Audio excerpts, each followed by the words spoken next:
So, ito naman guys, mag-unboxing tayo ng ating gift. Galing naman to sa aking BFF na si Arlene.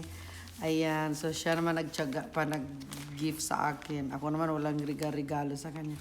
So, buksan natin siya guys ha. Walang pangalan. So, tarang!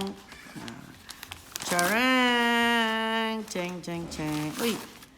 Ay, naka. Ito pala yung gift niya sa akin. Ay, malong. Long, long, long. Mamalong, malong. So, malong siya, guys. This is a malong. Yan.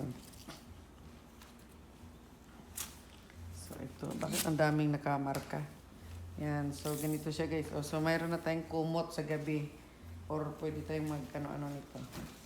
Chadang-chadang. Dance, dance, dance. So, ito siya. Ayan.